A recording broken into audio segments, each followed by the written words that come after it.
Hi everyone, welcome to Sampson Judo. Today we've got a slightly different episode for everyone. We're going to have a little chat about judo, martial arts, and I guess everything in between.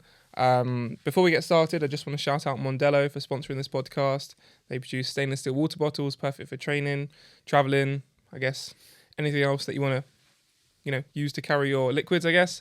But if you want to buy one of those bottles, you can use the code Sampson20 and you get 20% off. I'll link everything in the description and tag them in all relevant posts so you can get started. So yeah, big shout out to them, and let's get going. How are you? Yeah, I'm good. I'm fine. I'm excited to answer some of your questions. Cool. I try my best. Yeah, that's all we can do. Cool. All right. I think, we actually get this question a lot in the channel. A lot of people do ask. They say, oh, where's your accent from? I can't figure it out. To me, I can't actually hear your accent because I've grown up around you. But to some people, maybe it's obvious. So, yeah, you're not from Britain. So you're from somewhere else. Why don't you tell us where you're from? It's funny, actually, because I've been in the UK since I was 11 years old. And for some reason, I still have a Greek accent. So being Greek, obviously, I come from Cyprus. So I was born in Cyprus. I've lived there since I was up to the age of 11 years old. So a lot of those 11 years is what I remember of Cyprus, which was a very good life as I compare today's life and everything that's evolved around children. We came over here as a family. My father had 3 children. He got a job working in aerospace, working for making nuts and bolts for aeroplanes. So he got a 2-year contract over here. So we came over here when I was 11 years old. I didn't know any English. I didn't speak a word of English. For me, everything was very foreign. I found it very, very difficult, very isolated. Scary at the same time. It's very hard when you're coming from a country where you're a free spirit, diving off mountains and diving off ships and swimming in the sea and catching fish and octopus. You have this fantastic freedom, and then suddenly I came to this country surrounded by brickwork and traffic lights and cars and not knowing what everybody was doing. So I remember vividly how difficult it was for me. But at the time, my father had no choice. Cyprus was in a very difficult time, and he got a very good contract to come and work over here. So he brought his whole family over here. I remember we came by ship because in those days, only the people with a lot of money traveled by aeroplanes. So we took a ship, and I think it took us nearly 8-9 days to actually get to the UK. It was supposed to take us 8-9 days. It actually took us over 2 weeks because the ship crashed with another ship, which resulted to a few people being killed, being propelled under the propellers. It was absolutely chaotic. We nearly sank. We ended up going to Venice, been put up there for 5 days while the ship was fixed. So we ended up doing a small holiday in Venice. So it's quite adventurous. And when the ship was fixed, we actually made it to London. And we were met by my mother's family who already lived over here, and they put us up over here. We lived in one room, all 5 of us. The room was our kitchen, our sitting room, our bedrooms, everything. That's all we had. So we started very, very hard, and we basically came with the shirts on our shoulders. So my father had a very hard time, and he started work. The only problem was that his work was nighttime, so he was home all day and sleeping and then working all night. So after the contract had finished, he decided to go back to Cyprus to give it another go. We went back to Cyprus. After a few months, my father realized Cyprus wasn't the country for us. The political problems were still there. He was very involved with the right wing and left wing and AOKA at the time. There was a lot of political trouble, people trying to overthrow the government and all sorts of stuff. I remember being at home and having people come and shoot at our property. I remember my father having to defend us. He was a very, very brave man. I had no idea how crazy my dad was. One incident was when they came to scare my father to stop going around. He went around on a motorbike and they used to distribute leaflets and was fighting for the cause that he believed in. And we had a number of people come to our house who started to fire at the house. And my father confronted them. He broke a chair. He grabbed the leg and pretended he had the gun and actually came out with a piece of wood and absolutely threatened them and told he was going to go and kill everybody, their mothers, their fathers, everybody, if they didn't leave us alone. And I couldn't believe my father went out there against people with guns, real guns, and he confronted them with a piece of wood. How did they not realize it was a piece of wood? Because it was dark in the middle of the night. It was very dark, and he made it look like a gun. That's all he had at the time. That's when I realized my dad was, was something special, unique. I mean, the courage they took to go out there, because they could have shot him, they could have killed him. Why do you think they didn't? I believe their sole intention was to scare us, to scare him. We're not there to kill him at the time. They were there to scare him. So by firing a lot of bullets on the house, they were trying to make a statement. So maybe their orders were not to kill them. But Seems he never strange, knew that. right? It is strange. But Like to shoot the house, the bullet, I mean, could go through. They Could have. they could have killed you guys. absolutely. But you can't make sense with these people sometimes. You just don't understand it. I didn't understand why he went out there in the first place. Yeah. And to stand there with a piece of wood to face all these people, to scare them, to show them he wasn't scared and he was actually ready to die or to shoot them and kill them. And he also, I remember mentioning that he knew every single one of them. He was going to visit them and kill them. I'm surprised they didn't kill him there and then. But this is just one story that he did, you know. He used to ride through towns with his bike and ride through shops. It was something like out of a film. He was an absolute madman. Anyway, decided that it was too risky. So we returned back to the UK.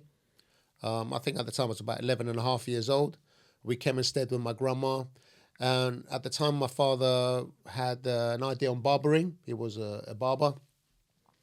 So he took on a job working as a barber, working like £6 a week. And we lived with my grandparents for a while till we accumulated enough money for us to then go and rent a flat with my uncle. We had an uncle, and he rented us a flat near the Arsenal football ground. And we started to, build ourselves up there and then. So long after that, I went to school, obviously. Completely alien to me. I did not know anything. I didn't know any English. I was completely obliviated to what was going on. But, being young, you pick things up. I had the support with some friends.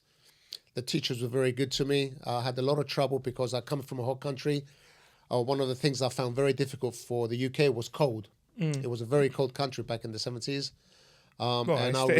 It's still cold. It's still cold, yeah. By the time we did have more snow, I think. I don't know, maybe because I was young. I don't know, maybe it's global warming, who knows? Yeah, so I had a lot of trouble because I wouldn't wear short trousers. I had to wear short trousers. It was their school uniform. And I refused because my legs were always cold. I felt absolutely freezing. And up to this day, I still suffer with the cold. I'm not very, very good with the cold. Well, even this morning, you were struggling a bit. Yeah, my hands were white. If you noticed this morning, my hands were white, and it's not really that cold. I suffer with the cold, and the school found it very, very difficult. So my father was in and out the hospital, in and out school, always addressing my problem because I refused to wear short trousers. What was the resolution? I got my way at the end of the day. Yeah, when do you not? I always get. And since then, I've been getting my way. I was a good boy, at the end of the day. On medical grounds, I couldn't wear short trousers. Yeah, okay. And it's another reason why I don't like football, because football, you got to wear shorts. And I don't like wearing shorts. Well, this is actually interesting because you really, really don't like football. I mean, you watch like the World Cup and stuff like that, but you really don't like football. But your father really did like football. My father was the Pele of Cyprus. Yes, he was. He played football for Cyprus. He played for the national team, and I cannot believe that I'm 32 years old, and when I go to Cyprus, people still talk about my father playing football. My father and his brother were apparently legends in Cyprus. They were absolutely phenomenal footballers. Well, this is interesting. It took a long way because growing up here, like, you never really spoke about the fact that he was involved in football. And it was only until like 3 or 4 years ago, and we went back to the village, and they were showing me photos, and there was all these photos of him playing football with these trophies and medals and this and that in a team. And I was like, what? Like, there's this whole other life. Well, it's a little bit like you. When I used to do the martial arts and you're young, you dismissed me. You thought everything I did was elaborated. It was, this is my dad, been my dad. He's not really, he's not really that good. He's just, making it up, he's showing off. And the same with me. I remember my dad playing football, but I had no idea about football. I remember climbing the trees and watching him. I remember people shouting at my dad. I remember people saying, I remember two ladies saying that they wish my dad's legs were cut off because he kept scoring goals. I remember little things like that, images. But I never took it seriously. But when I went back when I grew up and I went back to Cyprus after many, many years, I could not believe people were talking about my dad. Everyone I spoke to, they kept reinforcing what a legend he was at football. He was exceptional. And that's when it dawned on me, bloody hell, he was bloody good. He is good. He must be good. If everyone's still talking about him after all these years, he must be good. Well, it's funny because we had the same sort of experience, right, between me, you, and judo. Exactly. As you said, like when I was younger, I didn't care about judo. It was so involved in our house that I just rebelled against it. I tried it when I was 3, didn't really like it. There's some photos of me doing it, and then I left again until maybe I was like 13, 14. But even at that point, you know, you're my dad. Dads are supposed to exaggerate. It's like everyone's dad could have played for England, right? Exactly. So I didn't really listen to it. I was like, oh, whatever, it's just dad saying this. But it was only until I actually got involved with the sport and I started to go to training camps. And I distinctly remember, I think it was at Bognor or something like that. But I was in the changing rooms, and this was before like anyone knew me, and I was just another person. You're a fly on the wall. Yeah, I was a fly on the wall in this changing room, and I was sitting there getting changed. And I remember there was a few of these like older boys like chatting, and then I realized that they were telling stories between each other that were the same stories that you were telling me when I was younger. And I was like, well, maybe actually he wasn't lying. Maybe actually all this stuff that he's been saying wasn't this like fabrication to try and make himself look cool, and actually it is the truth. And it was only from that point onwards I saw how people treated you. I saw the respect people gave you, and then I started to understand judo myself and could compare you versus some of the other people, and you could see like the stark difference. So yeah, it's probably a very similar situation to that. Yeah, definitely. It's funny. I remember we were talking on this the other day. I think like listening to the way you grew up and the sort of experiences you had as a child starts to make sense as to how you are today. Because you're also a little bit crazy. Like, let's be honest. Like anyone who knows you also knows you're a little bit crazy. And I'm crazy enough to admit I'm crazy. Yeah. Yeah, but there's a really funny, not funny. It's actually quite bad. But there's a really interesting comparison between the story you just told about your father and how he stood in front of a scenario to protect you guys. And you actually done something very similar for me and my friends. So maybe like 1 or 2 people listening to this will know the story, but I'll tell it anyway. So I must have been maybe like 14 or 15 years old. It was when, you know, you start becoming of age and you start going to parties, you start drinking, you start hanging around with people and stuff. And I went to this house party, which I actually wasn't invited to. I kind of gate crashed, but that's a side note. And we were drinking, we were having fun. Well, actually, before that, obviously I was young, and any younger people listening, don't drink before, you know, you're supposed to. But anyway, I did. I remember I went into your alcohol cabinet. I was getting ready for this party. Obviously, I've always looked young. Yeah. Definitely at like 14, 15. There was no way I was getting served. Which I just found out, by the way. Yeah? Oh, yeah. No, I didn't know about that bit. No, did you not? No. I'm sure you did. Yeah, I went into the alcohol cabinet. I remember it was an Evian bottle with a little red cap, and I just started pouring everything I could find in it. I looked everywhere for that. Oh, did you? Yeah, I did.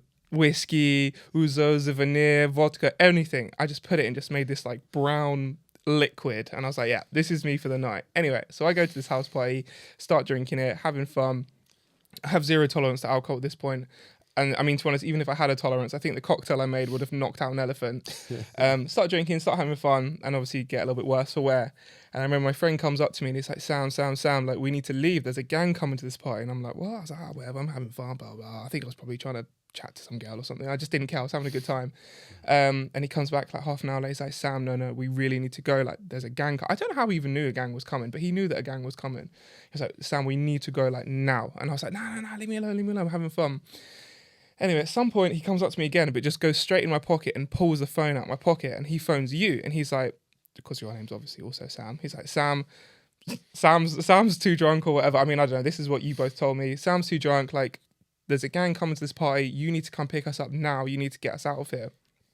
And I think at this point, maybe one of the guys from the gang had actually made it into the party. I don't know, maybe he was ahead of schedule. And he started trying to rob a few people in the thing. And my friend Jobby, he that was his nickname, obviously.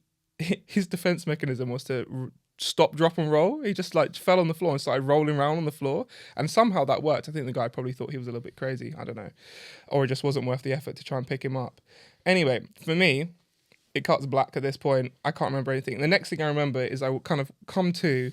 I'm sitting on the porch. It was kind of like one of these old like Edwardian houses that had like the pillars and that, and then not like it was like a mansion, but it was just like a nice house, had the pillars. And there's just like you standing there with your arms folded like a bouncer, and there's like just like guys, just loads of guys all in the street, and I don't know what you're saying, but you guys are just having like a face off between you, like you versus all these people. And obviously I don't know what happened, so well now I do, but maybe you can tell like your side of the story. Well, I remember your friend giving us a call and told us they were in danger. There was loads of people trying to gate crash, and they were very worried that you was drunk, everybody was vulnerable, and they were going to come and wreck the house up. So, can I come and pick you up? So I was with a friend at the time having a drink, water and coffee. not an Evian bottle. No heavy stuff. So I asked him to drop us off to come to you and pick you up. What's going on? So my friend Costa jumped in his car and we drove down, and he said, "Don't worry, Sam, I got your back." Yeah, he did have my back. He stayed in the car. He wouldn't come out the car, and he let me go out there. And then I decided that it wasn't just about you. The safety wasn't just about you or your friend. I thought about the safety of everybody. And I decided that the best way to protect everybody was keep you all inside. So when I got to your place, I asked them to lock the door. Yes. And I decided the best way to protect everyone was to stay outside. So I stayed outside the door, and my plan was to let not anybody come in. And not long after that, there was, 30, 40 guys turned up trying to break in. They said they came to the party. And I said, "So I'm sorry, you're not invited." I said, "This is a party's private. This is not for you. Party's at its capacity. You're not coming in." And then the guys became very aggressive, and they said, "Oh no, who the F are you? Who do you think you are, standing here by yourself?" And then I had to stand my ground. I said, "Well, there's a reason why I'm standing here. I'm standing here because I know what I can do, and you guys are not going to come in. I suggest you guys leave, before there's any trouble." And they said, "Well, what are you going to do? You're one person." And I got a knife. I said, "Well, I hope you know how to use that knife, because I will scalp you with that knife if I have to." I said, "I will take every one of you on. There's only one way you're going to get into that party. You have to go through me. I wouldn't take my chances. I'm not standing here for no reason." So I played the psychological game. At the same time, I thought I'll scare them by saying, "Well, I'm standing here, but while I'm standing here, the police have been informed already. They're on the way. So, you're either going to get hurt before they come, or I suggest you leave before they come, because you're going to get arrested. You're trying to break into someone's house, and I'm not going to let that happen." So they came up to me, sucking his teeth and everything. I said, "Well, you can suck, you can do what you like, but you're not coming in." And with that, I think they'd realized I was serious. They felt something that I could handle myself. I wasn't intimidated. I wouldn't allow myself to be intimidated. I was very, very, very ready to lash out. If they tried to come in, I was. And, I don't fight like normal people. When I hit like a ton of bricks. Luckily, my bluff played off, and they backed off. They backed off. And, stood my ground. And as they backed off, the police came. Yeah. And they run like rabbits. Was it you who phoned the police, or was it someone else, do you know? I asked them, when I told them to lock the house, I asked them to phone the police at the same time. So I already thought ahead. Yeah. Which is part of strategy, really, being collective. The art of fighting is not fighting, it's being intelligent. Everything's a plan, everything's a setup. So it made a lot of sense to call the police just in case it did escalate, just in case I did have to fight, just in case I started hurting people, or even me getting hurt. Yep. So it made a lot of sense to have that backup. And the way I handled it, I guess it paid off, and everybody was safe. And then I remember you coming out saying, "Dad, I'm really sorry, Dad. I'm sorry. I let you down. I let everybody down. Mostly, I let myself down. I'm never gonna drink again." And you were sick, Yeah, we can all cut you that bit kept doing out. was apologizing that you made yourself basically vulnerable, because at the time you started doing judo with me, And I always told you, always when you go out, to always be prepared for them, prepared, and you let yourself down, and that's correct. I believe someone who's trained should always be prepared, you know, and drinking and drugs and things is not the way you protect yourself, because all the training in the world, if you put yourself in a vulnerable position, it doesn't take a lot to lose all your life. Yeah, well, and your friends around you as well, you know. So, that was, I guess that's pretty much identical to my father coming out with a piece of wood, taking on guns. Yeah. I think mine was a bit easier. Yeah, a little bit I easier. had a little knife and about 40 people attacking me. But, you know, I live to tell the tale. So Yeah. I guess the confidence of training, that's why I teach, because I know how judo and martial arts have changed my life, how they're giving me a purpose, a foundation, the way I see things. I know how easy it is to hurt people and how easy it is to get hurt. So if I can give a little moment to every student to give them that confidence, that to me is the most important thing. I love teaching people to make them better people, you know. It's the art of fighting without fighting, in a way. Well, we talk about this a lot. Obviously, you know, now that people know that I also do martial arts, I get a lot of questions just like between friends or sometimes when I go to work and stuff. Yeah. And they ask me like, are you comfortable defending yourself? Like, do you think you could like defend yourself in a situation, or they ask for tips and stuff? And I think there's like two things I always like to say to people. And we've spoken about this many times. Obviously, that situation, you know, very dangerous situation. But I normally tell people 9 times out of 10 times, you kind of don't really want to fight, because yes, in a fair scenario, it's me one-on-one against someone. Chances are I'll probably win. Unless the guy's trained or whatever. Maybe they're, you know, also some really high-level athlete and they can also fight. Maybe they're an MMA fighter. But that's generally quite rare. So in most cases, yeah, I could probably beat someone one-on-one. But that's if there's like an agreement that no one's going to pull out anything and they haven't got a mate behind them who's ready to bottle me. So people always ask, oh, you know, what should I do in this situation? It's like, normally just like give them what they want and just walk away. Because if I was to fight a 13-year-old child right now, chances are in that exchange, that 13-year-old child's going to put their hands on me, whether it's my leg, my hand, my something like that. So if they can touch me, you put a knife in their hand, that means they're now slashing my leg, my hand, something else. So really, you kind of don't want to fight because you don't know what someone's carrying. And, you know, we talk about like judo and a lot of people talk about jiu-jitsu and stuff like that and say, oh, jiu-jitsu is really good because 9 out of 10 street fights end up on the ground. And I'm telling you right now, the last thing you want to do in a bar fight is end up on the ground. Because 100%. let me give you a real life example of this, right? I was abroad, I was in Greece. I don't know if you know this, maybe you do know this. I was with a group of guys, and one of them clearly had a chip on his shoulder and was just one of those guys always out looking for trouble. And he starts a fight just in the dance floor. I don't even know what. I think he just hit someone for no reason. It was really bad. Like, we don't talk to this guy anymore for like obvious reasons. He like hit someone. Something happened. My friend who can't fight jumped in and starts like hitting someone, and then he just gets immediately reversed. One of the other guys is then on top of my mate, like Tate Shigatami or full mount if you do jiu-jitsu, just like smacking him in the face, just constantly. So he thinks he's in a good situation, but I come from behind and just like get him a Hadaka Jimmy and just like get rid of him sort of thing. But that's a prime example of like, okay, cool, you're on the ground, but you don't know who the hell else is around you. Okay, cool, we're in a street fight, I'm going to pull guard. Cool, his mate's just going to come and soccer kick me in the side of the face. So I think like, especially when it comes to like training martial arts, I think sometimes I think you can give people a false confidence, and there's like so many variables in a real life situation that really, if you can avoid it, just avoid it. And if you have to fight, great, you've got it, but really avoid it if you can. Martial arts is not about fighting. It's the way of thinking. We have a million footages out there how to defend yourself. But I say you don't have to defend yourself in martial arts. You can avoid prevention. There's a lot. If you read the signs, you have to be careful, you know. It's very easy to confront somebody, but you've got to understand there's other people around. Why you got someone on the ground, a 13-year-old come and stick a knife in you, hit you on the top of the head. You can't protect yourself 100%. Yeah. The art of fighting is not to fight. You need the confidence. You cannot have an ego.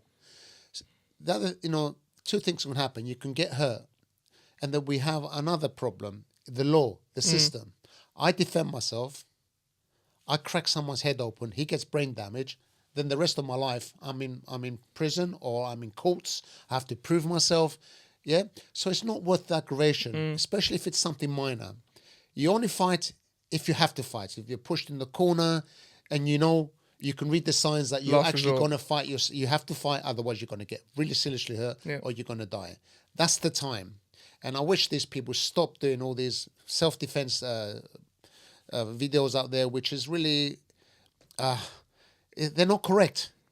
Street fights are not what we portray them to be. People don't grab you by the jacket. They don't grab you by the throat. You don't go on the ground. People come at you like a steam train. It's completely different.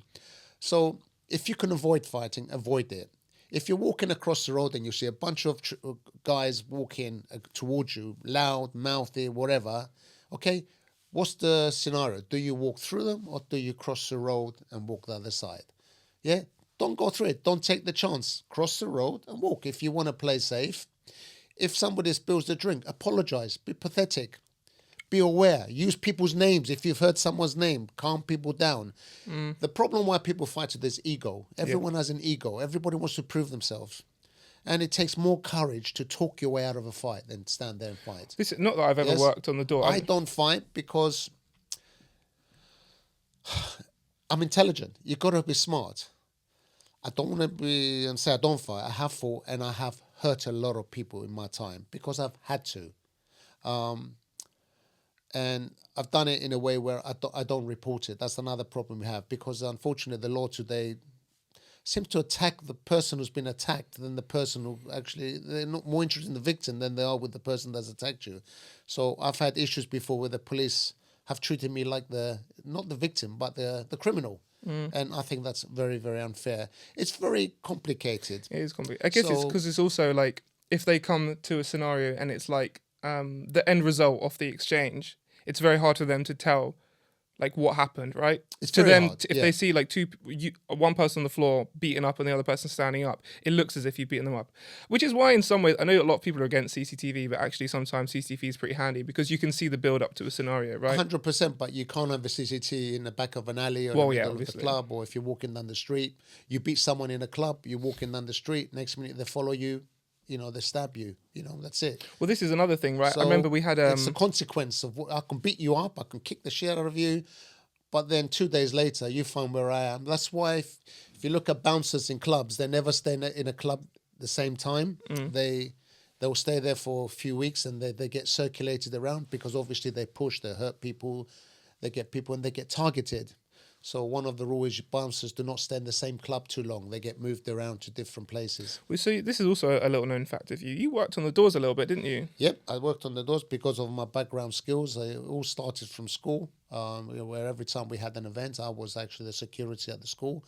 I've also done personal protection for people that were very rich in the Greek factory businesses, where we used to be their bodyguards going around taking money and paying wages. At the time, there was no transfers. You had to go to a bank. You have to draw £6,000-7,000, and I was their bodyguard to look after them. So, yeah, I did. I'm all rounder. I've done a lot of stuff. And yes, it's my awareness, not my skill. It's my awareness. Well, yeah, I mean, I talk about this as well. Like when people ask me, it's like people are asking me for, how do I stay safe and stuff? And the next thing you do is you see them leaving the office, headphones in, walking around on their phone. 100%. It's like, I mean, you look at London nowadays, right? I mean, the line bikes and the phone snatching is absolutely rampant. People do not value themselves. Just don't walk around with your phone like this. Yeah. If you need to use your phone, I've had to tell friends this all the time. Like I'm walking down the street with them, like on the way to a bar or a pub or something. They're just walking around like this. Like, your phone's just going to get nicked. Hold it with two hands, or just don't stand at the edge of the road. And we shouldn't have to do that. Like we shouldn't, but we live in a world where we're constantly under attack. And people are taking advantage of our vulnerability because people take the life for granted. Vulnerability but not just being robbed or attacked. People having here's stuff and walking in the street. A car can come to you. A lorry can come to you. You're not aware of your surroundings. So it's very, very important to value your life, You got to have your faculties around you. You've got to know what's going on around you, people around you. Martial arts is an awareness. It's not just about fighting. You've got to be aware. You've got to know when someone's behind you, when someone's making a false move towards you. They're going to grab your phone. They're going to grab your money. They're going to grab your bag. But people are oblivious to what's going on around them because they're in a world of their own. They're on their phones or they're hearing, they've got their hearing aids on, headphones. They're just That's why we have the problems that we have. They're setting targets. Yeah, agreed. So you can do all the martial arts in the world. If you're oblivious to what's going on around you, you're going to get hurt. Yeah, definitely. You know? So, yeah, there's a lot of faults in the world, unfortunately. It's we can't educate everybody because not everybody wants to get educated. Everyone's naive, and it's never going to happen to them till it does. Well, and I think that's the biggest thing. Why it's like, should you oh, wait it's never till it had this happens? problem before. Okay. Yeah. And that's the difference. A lot of people have a reactive mindset rather than proactive. Absolutely. But cool, we've spoken a bit about martial arts, and obviously we've kind of touched on, I guess, more the outside of the dojo stuff that you've been involved with. But let's kind of circle back to the inside of the dojo. So obviously, based on this conversation and our YouTube channel, you clearly got involved with martial arts. I did. Why don't we start from the beginning? How did you actually initially get involved with judo? I mean, I know some people know this story because you have told it before on the channel, but for those that haven't heard this story, how did you get started? Basically, I'm just a normal guy like everyone else. You know, I was exposed to TV. I used to go to Odeon Cinema in Holloway Road in Islington to watch martial art films. And the person that got me into martial arts, the person responsible was the ultimate Bruce Lee. I got hooked on his films, Enter the Dragon, Big Boss, and all the films they used to do. I used to go at 11 o'clock at night with my friends, which is very late. How old are you at this point? It was half price. How So old are we'd you? go at night time. I was 13 years old. I was quite young. The cinema was around the corner from my house, and my dad allowed me to go because there was a group of us.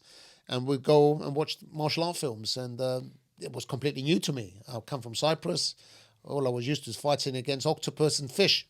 So suddenly I'm seeing all these people flying around, punching and kicking. Obviously, to me, everything looked real. And I decided that I wanted to do that. I thought, I can do that. I want to fight like that. I want to jump up in there and fly around for 3 minutes. It just looks superhuman, something incredible. So that's the first exposure I had to martial arts through these films. And it shows you how much influence films have and multimedia has to people. Of course, it was martial arts was very new to the UK at the time. And when the Michael Sobel Leisure Centre was built in 1973 at the time, I decided to break into the centre. Always causing problems. Always causing problems. I had no money, and I decided there's only one way I'm going to get in. My dad didn't have a lot of money. But why did you want to break in? I was curious to see what's inside. Just because it was sports and I wanted to know what was going on. Didn't think to just ask. That's that 13-year-olds don't think. You just do things that absolutely make no sense. So I got a crowbar, which I shouldn't have. And there was a fire escape door. Me and two other friends, we decided to break in. It wasn't just me, we decided. This is funny. So for those that actually currently train at the Sobel, which door did you break in? It was actually the door right underneath the dojo, which was a fire escape. Yeah. So if you go into the changing rooms and you come up the dojo, turn right, go down. Yeah, okay. Yeah, that was the nearest one I can find. So we forced this door open, which worked. And unfortunately, we set off the alarms. Understandably. We didn't know about alarms at the time. I come from Cyprus. I don't know what is an alarm. So we remember security men down the corridor running up towards us. And so we legged it. But instead of legging it out, we legged it in. So we dispersed. So I'm running through this building, running around, trying to avoid getting caught by this security man. And I remember seeing this door. Just happened to be, I went up the stairs and it's in front of me. And I remember this funny word. For some reason, I took note of this word. So I kicked the door. What was the word? It was dojo. It was dojo at the time. Didn't know what it was. I didn't know much English anyway. Still don't. Yeah, so dojo was even more foreign to me. Yeah. So I kicked the door to avoid getting caught by the security man, and my plan was to go inside. But as I went in, this guy grabs me from the back of the collar, and I thought it was a security man, but it was this man happened to be in the judo room.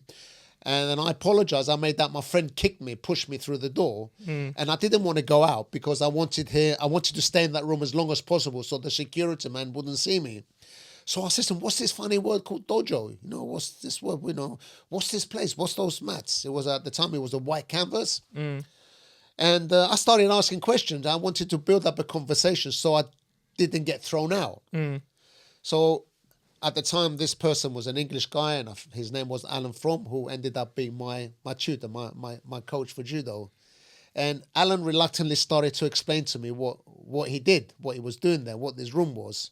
He wasn't very happy about it. He knew I was lying, but he reluctantly told me what dojo was and what he did. And of course, everything he said went through one ear, came out the other ear. I wasn't really interested, you know. Anyway, after talking for a little while and I've realised the coast was clear, I thanked him and I managed to get out. At that time, I got scared, so I went out the way I came in and set the alarms off again. Did you? I didn't want to go from the front entrance just to get away from me. So I went out the way I came. I don't know what happened to my friends, but they managed to get out at the same time. Anyway, when I went home, something was ringing in my ear. I remember picking things up about the grappling, the fighting, the arm locks, the strangles, the Japanese. I didn't know what Japanese was. I had no idea what Japanese. I was a recluse in Cyprus. I didn't know, and found out Japanese was another country, another form, and it started ringing in my ear. Anyway, I pestered my father, absolutely pestered him about going fighting, and I always had this vision. I always wanted to be a bodybuilder. I was always a man about strength and power because I carried this name Sampson, which was a very heavy name, as you know, to carry. So I've always wanted to train. Anyway, so my father reluctantly gave me some money and let me go to this dojo, which I went. And it was on a Monday night. And Alan's face dropped. He did not believe I was going to turn up. He could not believe I turned up. And he borrowed me this judo suit, which looked like, the dogs have had it. It was ripped to pieces. It looked like Jigoro Kano's old suit we're seeing now. That's all he had. And I started to do judo. And within 15, 20 minutes of doing judo, Alan pulled me to one side. They said, okay, you've done judo before. I said, no. He said, well, I showed you this, but you've done this and this. I said, but it makes sense. It connects. And this. And Alan was convinced I'd done judo before. He said, there is no way you would know this. And for me, it just made sense. It's like walking into an Italian class for the first time and speaking Italian within 10 minutes. Something clicked and I just understood the mechanics, the science behind it. And the more I learned, he showed me 1, I did 5. He showed me 5, I did 15. He showed me 15, I did 100. I just picked it up so quickly. I just found what I was good at. I realized I found it very easy. And Alan was absolutely blown away. And that was my beginning. From then on, I went on to do kendo. Alan was a kendo master as well. We did sumo wrestling. I did Goshin Jitsu. I've done Aikido. I've done boxing. I studied Shotokan karate. I've excelled in all of them, all Dan grades. But judo was always my favorite. I found it the hardest, the most challenging. And I just wanted to be the best I can. I wanted to understand what I can do. Why? I wanted to be Bruce Lee. Yeah, I wanted to be number one. I wanted to be the best. I love fighting. I found it very, very easy. Where I was watching people making things difficult, and I could just, I don't know, from day one, I found everything in slow motion. Everything that happens in martial arts, to me, everything is in slow motion. And I loved it, absolutely. I loved the training. I was very fortunate that Alan was a professional coach. He taught 6 days a week. He used to teach the school's program. So he was at judo from 10 in the morning to 10 at night. And absolutely an exceptional coach. Very, very talented. And I think I was at the right time, at the right place with the right person, who then had good contacts with other Japanese masters, Masutaro Otani, Kenshiro Abe. And I was completely influenced and blown away by their way of thinking, which I understood. A little bit like a mathematical figure. You can show someone a mathematical figure and you can't work it out. I can work it out in seconds. I believed in the philosophy that what Alan was teaching. But we do, even now today, we get people turn up in the club and they just get it straight. The people that can just you have to show them once and they just turn in. And there are the certain people that come through, because I think there's many different types of people that come through. There are the people that obviously, the average everyday person. There are the people that struggle, but we do have the people who just understand the fighting and the mechanic. And then there's also the next level above that, the ones that understand it and understand the mechanics. But then the people that have that mindset where you just tell them what to do and they just do it. They don't think, they just do. We've got a couple of young people at the club right now, especially who, you're doing randori with them. You say, okay, no, just do this, and they just do it and they just get it. But I think the challenge is with many of these people, it's temporary. And it's even another type of person that can actually see it through to the end and actually sticks with it long term. And don't get me wrong, there are some of the people that struggle at the beginning, but because they see it through to the long term, they become capable. Yes. And I'm curious, why did you enjoy it? What kept you going back week after week? I think I enjoyed the challenge. I actually found something which I was very physically, mentally, and spiritually connected. I'd realized it was difficult. I saw this fantastic journey ahead of me, which I saw it like never ending. There was a lot to learn. I also, because I understood it, I found it interesting. I loved the complexity of it. And I was good at it. I started competing. I'd realized I entered my first national championship within 3 months of training. And I won it. No, sorry, I came second. I came second. I was fighting against brown belts, and it was brown belts. And I only lost because of lack of experience. Yeah. That's all it was. Within a year, I was a black belt. At 15 years old, I was a senior black belt. I can blow anyone away from me, and I found I can throw at will. I can decide what I want to do on somebody and do it. I enjoyed the whole aspect of learning. Was very important. Remember, I was influenced by Bruce Lee. I was influenced by the forms of fighting. I'd realized there was a lot of forms of fighting. I was always a tough guy. I was always a tough boy, even though I don't look it. I'm not one of these big guys, muscly guys. I just enjoyed it. Why do people play football all their lives? Why do people, do what they do? But I think it's very simple, really. You can give two people 2 pieces of paper and 2 crayons, and one person would draw this fantastic image of a beautiful person with so much detail, and they can make that person look like the person they're drawing. And the other person will struggle and struggle and struggle and struggle. You give 2 people 2 pieces of wood, and one will carve you this fantastic carving, and the other person has the same material, just cannot carve, just cuts the wood in pieces. How do you define that? How do you change that? It's a gift.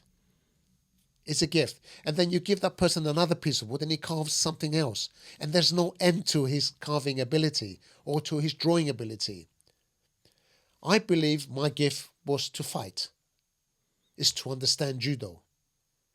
And without knowing it, because I understand it in such a way, like the person who does the picture with all the details, I can explain it. And I found I wasn't just a very good fighter, I can actually explain how things work. I saw mistakes in judo.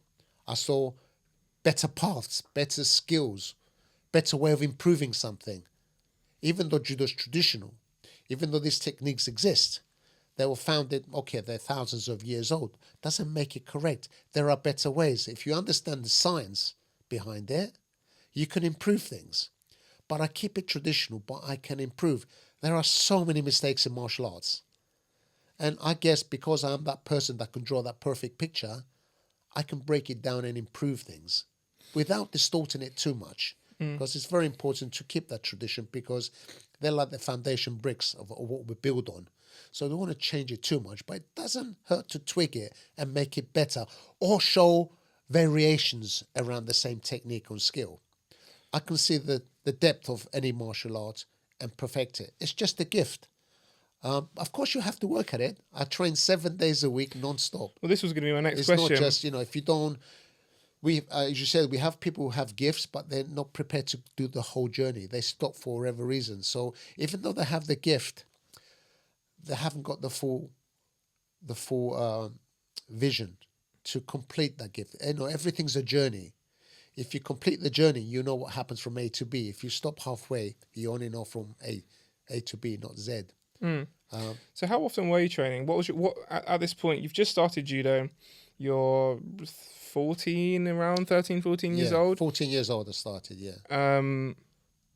What was your training week like? Well, at the time, judo was only twice a week. So I did judo twice a week. I did karate twice a week.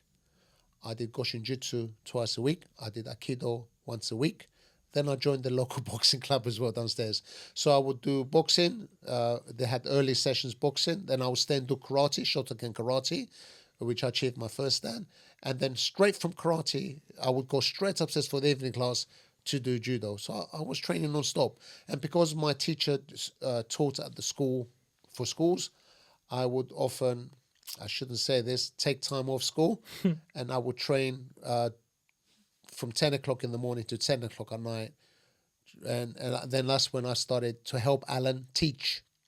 And because of my involvement and two other people, which was Simon Mazzullo and Roland White, we was able to extend more classes. So the Sobo Judo Club was actually running classes 5 days a week, doing judo 5 days a week because we rotated it. And how, obviously, you know, we've spoken about this before, but obviously back then, you know, your family didn't have lots of money. When you first came over, obviously they were living in this like studio flat. One room. How could you afford to pay for all this stuff? They didn't pay. Because I was helping, Alan would let me practice for nothing. Even like for the boxing club and things like that? How did you get involved with that? How did you pay for that? My father paid. Okay, so he was paying for some things. But he was paying for some things, and I was getting judo free because I was helping. I guess what Alan was running what judo, kendo, and jiu-jitsu. Okay, so you're only really paying for karate and boxing. Yeah, that's all it was. Yeah. Okay, so it's not too much. And I also, to answer your question as well, even though I was 14 years old, I was a dan grade at 15 years old. So what I did as well to compensate, I did private judo lessons. So we had people who wanted private tuition. So I was running sessions, helping people progress their judo, and I was actually earning good money. And then I went on to being a personal trainer. I had people, I would go around people's houses and train them to get fit. So I've been working since I was 14 years old. Sports been my life. So I was actually working as well as, you know, when I was 16 years old, I was a bodyguard. At the time, people didn't care about qualifications. I was working in dress factories. I was doing cutting patterns. I was on the go 24/7. So I was actually earning a lot of money at a very young age. So money was no object for me. You know, I actually had all my clothes made for me, all designer clothes. I was actually earning good money because I was teaching privately and taking all this money cash. So I didn't really rely a lot on my dad. I wanted to take the pressure off my dad because he just worked as a barber, earning, you know, £10 a week. It wasn't a lot of money. I didn't want him to fork out all this money because I had another two sisters, and he was trying very hard to save money so we can get our own flat. So I because of my gift, I can teach, regardless of my age. I was very good at what I did. But I think it's quite common even in martial arts to teach from a young age anyway. I mean, I was teaching at like 15, 16. Yeah, you can. See, especially now in Jiu-Jitsu, you see a lot of people who are 15, 16 running whole seminars to people. So I think at the end of the day, because the martial art is really about skill, and you can get a lot of experience in martial arts quite quickly from competing anyway. It's quite easy to just start that. People love what I did. I could, you know... the proof is in the pudding. I was winning every single competition going. I was winning everything. I was performing. So people were asking questions. How'd you do this? How'd you do that? How'd you do this? How'd you do that? So it was easy for me to take 4 people and teach them privately. Yeah. And because I've had access to the dojo, I can go anytime. Even while Alan was running a school session, I'll take 4 people to one side and I'll run a private session for them. Yeah. And at the time, we're going back, a long time, 40 years ago, I was earning like £15, £20, which is a lot of money. People were prepared to pay to be taught by somebody who knew that we're doing. So money was no object for me. But you don't do privates now? No, I don't do private now because I'm older, I'm tired, and I need some valuable time. So if someone was to pay I have a wife, I have children, I have you. It's to do with time. That's all it is. We barely have time to see each other. This is true. I mean, I'm constantly... I have phone calls, I have emails from all over the world, Russians and Americans and Canadians. They want to come over here just to be taught by me. They want private lessons. It's time, because at the same time, I'm running a business as well. I'm a barber, as you know, so I have a barber shop. It's time. Everything is time. As you get older, you also get a little bit tired. So on time, let's go back into time. So you've done this. You've started this judo. You're clearly quite good at it. You're spending a lot of time training, competing. Yes. You're winning medals. You're helping out Alan at the club, but you're still quite young, and you're still really at the start of your career. You're still at school. But if I'm right, you weren't telling people about what you were doing, really. No. When I was at school, I kept it really, really quiet. Why? I've never been a person who really shouted about my. Really? Really? Not really. Yeah, you're the one that exposed me with all okay. this modern technology. I don't know. Yeah, when I went to school, there was a time when I had to choose a school games option. So judo popped up. So I thought, oh, this will be fun. So I put my name down for judo. I don't know what I was thinking, but at the time I was a black belt. I think I was second dan. And so I chose judo for fun, to tease my fellow students and my fellow friends. So I remember our sports teacher getting us all together. I remember him telling us about judo, that we was going to do judo, and he picked me up by the scruff of my neck and smashed me against the wall and said, "We're going to make men out of you now." Yeah.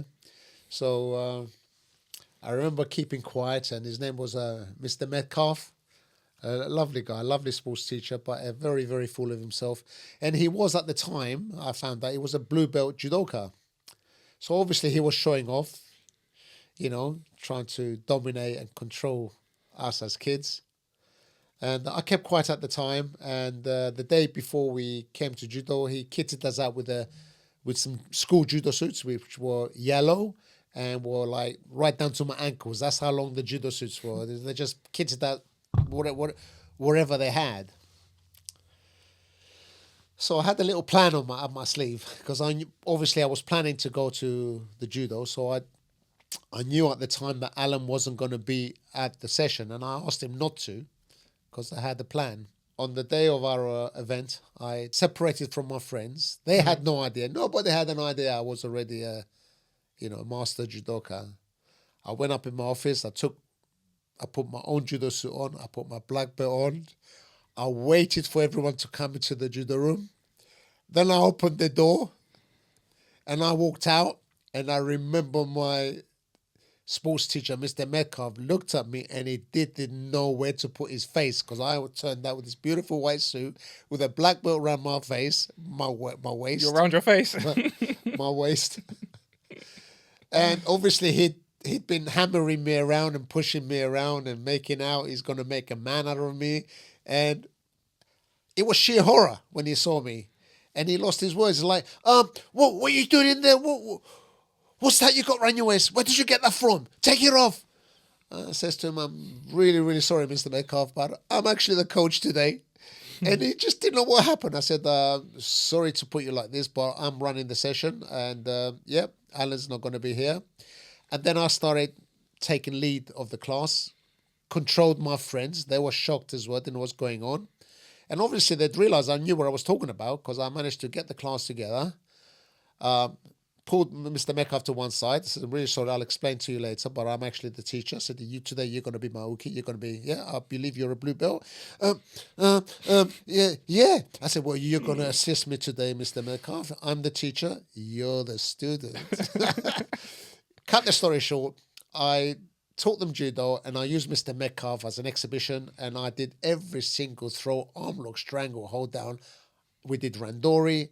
I absolutely murdered him. Yeah. He crawled out that judo room. He did not know what happened to him. Of course, I laid it on because... Yeah, there's one point where I got him on the ground and says to him, "Do you feel like a man now?" So I was really, really winding him up. The funny thing is, by the time I got back to school, I had the Tannoy system went up in the school, said, "Mr. Sampson, to the headmaster's office immediately. I thought, I'm in trouble. I just beat up one of my teachers. I'm in trouble. So the headmaster's called me in. So I've gone to the headmaster. His name was Mr. Watts at the time. And I walked in. He says, shut the door behind you. So I shut the door, and I was a bit worried. And he goes to me, quick, tell me, is everything I heard is true? And he wanted to, I don't want to know everything. Mr. Metcalf has gone home. I couldn't handle it. I said, yes, it's true. I beat him up and this will happen. He just found it so amusing. Yeah. He said, why didn't you tell us you were such a champion? Why didn't you tell us you were so good? We want people like you to influence the school. And then from then, they recognized I was, they found out about me. And then I started to train. I was the trainer for my school, which went on to win the BSJ Schools Championship, British Schools Judo Association Judo Championships, which was an organization which was opposite to the organization that I belonged to, and they were constantly at friction. So for us to keep beating them at their competitions was not a good sight. It was very, very a lot of friction between us, and they did not like the fact that my school was basically registered to the British Judo Council, which is the BJC, and we were fighting under BJA, which was at war with each other. But because of the British Schools Judo Association, we had the legibility to enter the competition, which were before excluded. So we infiltrated our opposition, and we was beating them at their own game. And that's where I bumped into Brian Jacks. Brian Jacks saw me at one of BSJ championships, beating his top boys. He could not believe how good I was. I'll give him credit. He recognized my ability and he approached me and then offered me to enter me at the British Open, which is one of their BJA biggest events, with the prospect of, if I won, I would then be on their national team with the prospect of going to the Olympic Games. He was very nice to me. The only stipulation was when he applied for me to enter, they did not believe I was 16 at the time and I was already a third Dan. I was one of the youngest third dans in the world at the time. And I got my third Dan, which is completely, some people would disapprove this, but it was in 2 years training from beginning. From 14 to 16, I was a third Dan.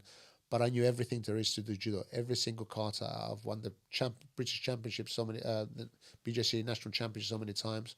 I was phenomenal, absolutely phenomenal. But anyway, the BJ only accepted me as a first Dan, and I managed to enter the British Championship. So you accepted to take the grade off, kind of. It didn't make no difference to me. I wanted to prove a point. I thought, you want me, I'll fight you top guys. And I knew the BJC and BJ were completely loggerheads. And the BJ used to always say the BJC is softies and we don't do judo. We just like to bow and we wasn't competitive and we was wimps. Same story. We were no good. Same story, which still goes on today. Yeah. So I thought, you know what, I'll do it. And then my school sponsored me. They paid for all my fare, my traveling, the entry fee. They got me a new suit. And I represented the school in their eyes. And I went to the Crystal Palace to participate in their championship. Unfortunately, I got sick. I got food poisoning. I had something at the competition. I believe it was an Echo's cake. Something was wrong with it. I started feeling dizzy. I was sick. I was running in and out the toilet. So I've gone to this enemy base to represent so many people. Yet I was at my weakest point. But I fought. I did very well. I come second. That's where I didn't know at the time, but that's where I fought Neil Adams. Neil Adams was not my category. Brian Jacks was telling me how good he was, and I kept telling him I'll beat him. Don't care how good he is, I'm going to beat him. Neil Adams caught me with a Wazari. This is after I had about 7-8 fights, but I was completely gone. I was a battery with no battery. I was dead. It was a good fight. I believe, I could have beaten him if I was okay. I was in very, very difficult environment. I was by myself. I had nobody. All eyes were on me. They knew I was a BJC boy. The pressure was enormous. And to make matters worse, I got sick. But I still come second, which qualified me to be part of their team. The only stipulation was, unfortunately, the BJ were being very, very rude and crude, and they said now I was part of their team. They wanted me to stop practicing at my club. They put all these rules on me. Said, now you're here, you're our boy. If we find out you're training at your club, you're going to get thrown out. We don't allow you. You have to train with us. And I'm saying, well, why can't I train with both of you? I'm good as I am because obviously everything I've done, I can't turn my back on my instructor. I'm also a teacher. I run my school.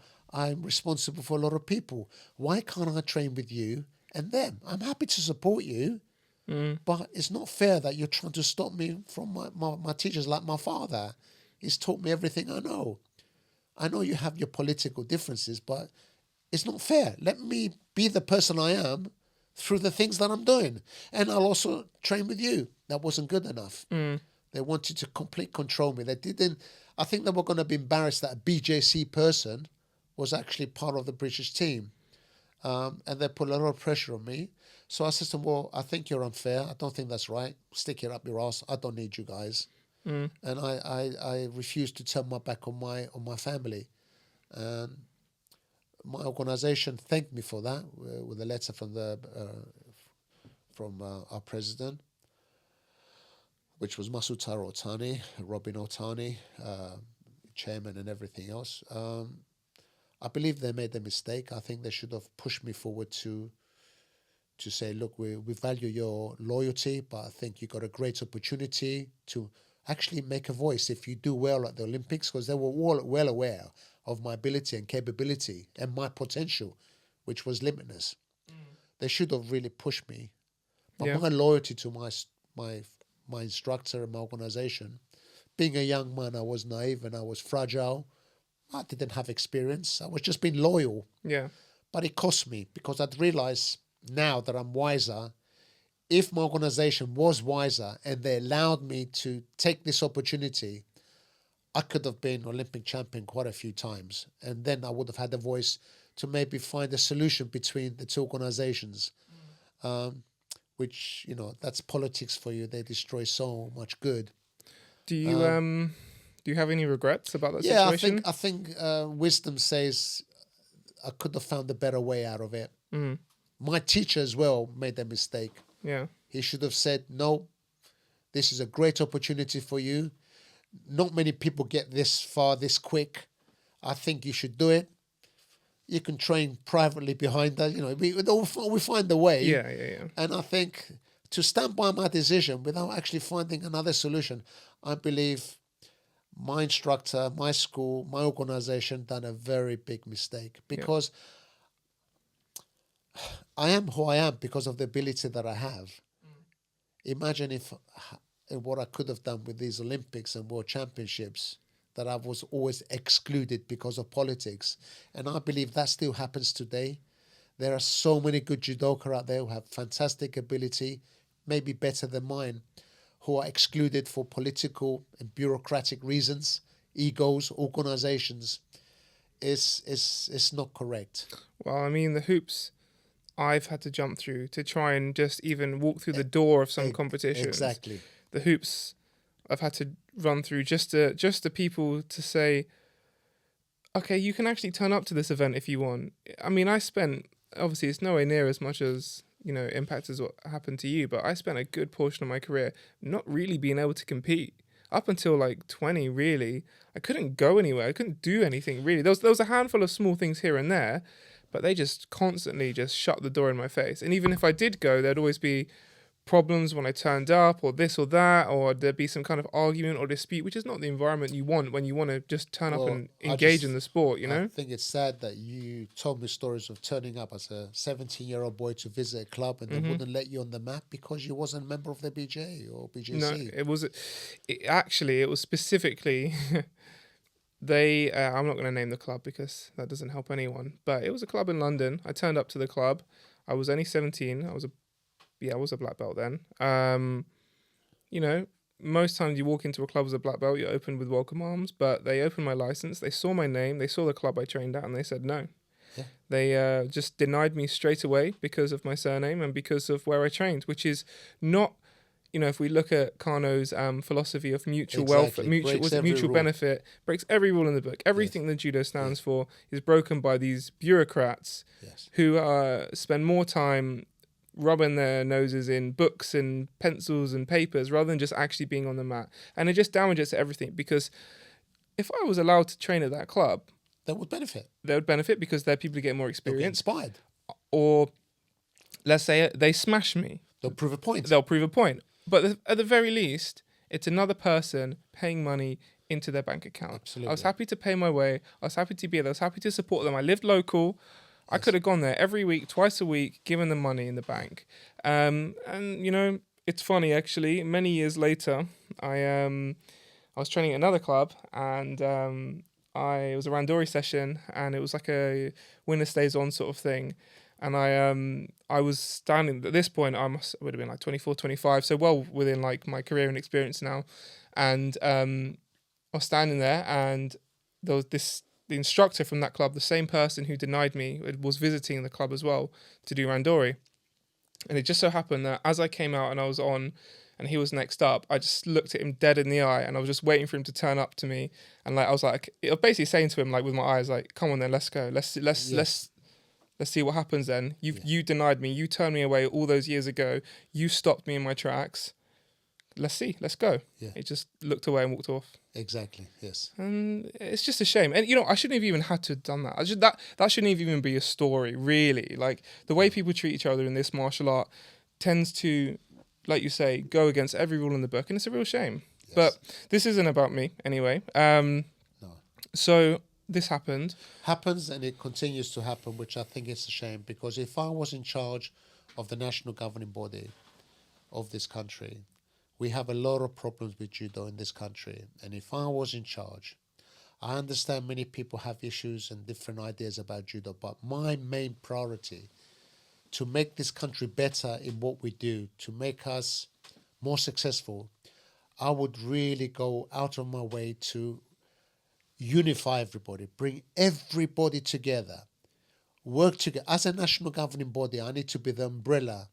I would allow people to run their clubs in their philosophies, in their principles, but when it comes to selections, when it comes to people competing, the best way we're going to be stronger to represent ourselves in other countries is to bring everyone together and truly pick the best of the best to represent, regardless of what piece of paper they've got, regardless where they train. I would have training centers all around the country where people have accessibility, free choice, free will to take part, and we will have eliminations to choose the best judokas, because every organization has potential people. The reason why we don't do well, because we've got the same people doing the same thing, selecting from the same crop. Imagine if we can open this up to everybody. It's all about suffocation. We tried to join a federation, and they were more interested in hijacking our principles and our philosophies, not recognizing, on one end, they were commending our technical ability and our standards. On the other hand, they would turn around and tell us, yes, if we join you, you're going to have to do our own training courses, you're going to have to do our own coaching courses to be recognized. You can't commend me, and on the other hand, want to hijack me. Why can't you accept me as a judoka? At the end of the day, there may be a few slight differences, whether it's traditional or modern. It could be adjusted. We don't all drive the same BMW. You can drive a Mercedes, you can drive a van. The principles are the same. We do a few adjustments, we follow the rules, and let's represent this country and start doing well. In the last 50 years, we've had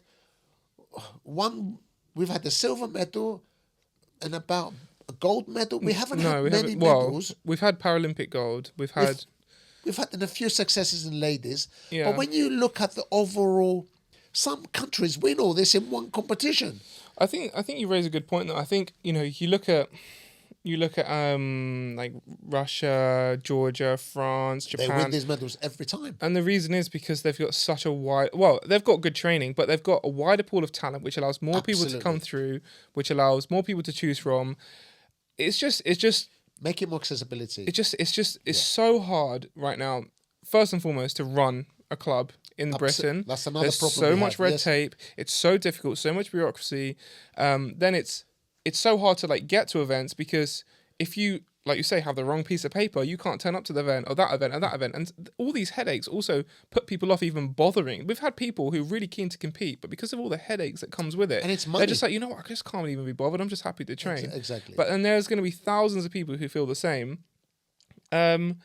And I think, it's just the talent pool in this country is just so small, and it's too restricted. And I mean, we could talk about this for ages, like how we could fix it. But I think you're right; it's too closed off. It's all done under the guise of, it's done under like trying to maintain standards. They say trying to maintain this, and there are certain standards that have to be maintained. Obviously, like welfare, child protection, DBS, all that kind of stuff. First aid. No one's questioning that, but every organisation has that. But their standards talk about, like you say, this meeting we were in, and it wasn't to join another organisation, it was actually to affiliate, so we could work together to try and break down these barriers that we're talking about. Yes.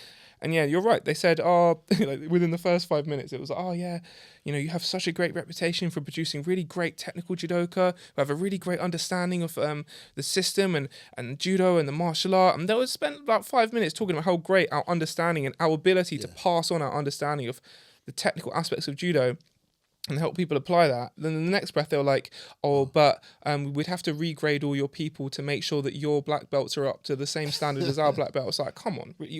It's a complete contradiction. We have these registered clubs who have every credential under the sun run by this national governing body. And yet we go there. These people have all the ticks. They're their official organisation. And we've seen people come in as beginners and they do no induction. They don't teach them break falls. They start throwing them around. They break every rule in the book in health and safety. And you're thinking, how on earth is this club taking these beginners and start throwing them on a crash mat? They know no break falls. They know no throws. And you're thinking, well, it's double standards. You look very good on paper, but in reality, you're primitive. Yeah. Well, yeah, I mean, this is... Yet you're the ones that want to examine me. It is unacceptable. This is a true story. This actually happened. This is when I was trying to ramp up my competitions. I would visit clubs all the time and go to different places. And sometimes I would bring him along I'd bring Sampson along to kind of watch my training, give me tips, and just obviously be my coach and guide me on things. And yeah, we visited this one club, and it was this poor guy's first ever judo session. And it was a nagi komi session, just straight being thrown hard onto the mats, crash mats around. This is poor guy's first ever judo session. Doesn't even understand what breakfall is. Doesn't even really understand what judo is. Yet they've got this guy being launched by black belts at full pelt. How is that the standard? Exactly. And obviously it's not going to be like that in every place. But it just goes to show that you can have as much information as you want on paper, but what actually happens on the mat is what actually matters. And I think that's really what comes down to it. It's about just trying to just strip back some of this restriction and this tick box exercises and just allow people to do judo. And you look at the comparison between judo and jiu-jitsu. Jiu-jitsu is flourishing right now there's many reasons why. We've got MMA and all that kind of stuff, and culturally, and I think jiu-jitsu generally has a cooler vibe than judo because people have the coloured gis and people like that. But I think, in my opinion, it's so much easier to start and run a club, which you can just start getting people through the doors. And the more people you get through the doors, as we've spoken about, you have a wider pool of talent, and you can actually start picking people up from that pool of talent, and you have more people. It means you're going to find better people. It's going to make other people better. And I just think the talent pool in this country for judo, not the talent pool, but like the pool to select from in this country in terms of judo is so small, and it's getting smaller and smaller. All got to do is go on Facebook, go on some of these groups, and you see, unfortunately, I've had to close down because of X, Y, Z. I'm sorry, but this club is closing. It's dying. Yeah, they're closing much up because an amateur who's been running a judo school for 40 years, who's done it from the goodness of his heart in his spare time, part-time, he's got a grade. He's a fourth dan. He's got a grade. He's done his meal. He's an experienced judoka, runs his judo club for his community, for his people. Suddenly is approached by the national governing body saying, you've got to come on a course, on a 5-day course. You've got to spend 600 quid.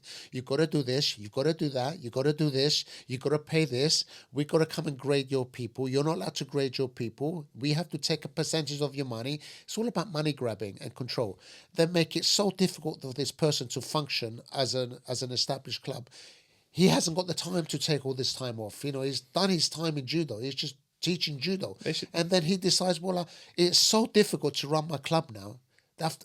They've taken away, they've stripped me of all my authority. I've got to have so much paperwork and it's got to be upgraded so often. I haven't got the time. So what does he do? He closes his club. Well, yeah. And that's exactly what they're doing. I'm not sure they're aware of what they're doing, the damage they're doing. If every club closes down, then we've got less people to choose from. Obviously, I don't know the data. It'd be interesting to see the statistics of membership across like all the varying organizations and see like if it's gone up or down over the last 5 years. Because I don't know. I'm just going off what I see on like social media and Facebook of this club's closing down, this club's closing down. There's one nearby us that closed down recently, which was a real shame. Yeah, all you hear is really low numbers. Low numbers, yeah. Let's take my school, for example, Sober Judo Club. There's a 6-month waiting list to join me. Yeah, true story. Every induction is full up. So we must be doing something right. Why are we challenging MMA, Jiu-Jitsu because of the way we're running the school? People should be asking us so we can give them direction.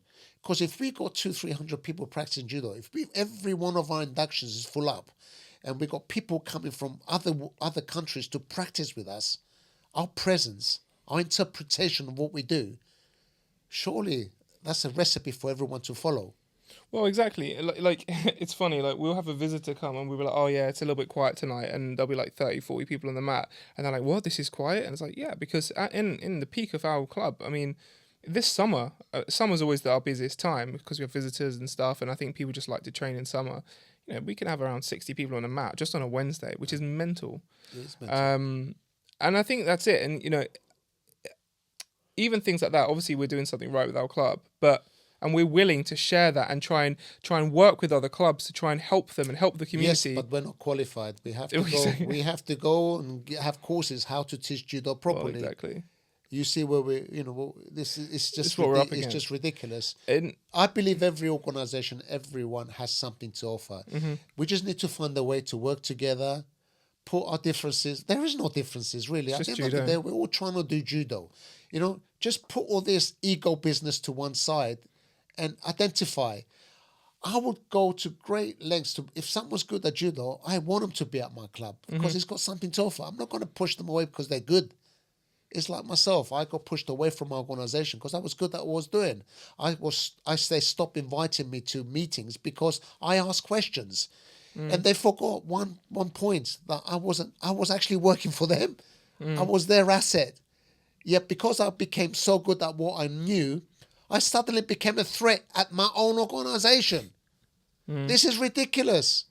If someone excels at something, use them, capitalize on it.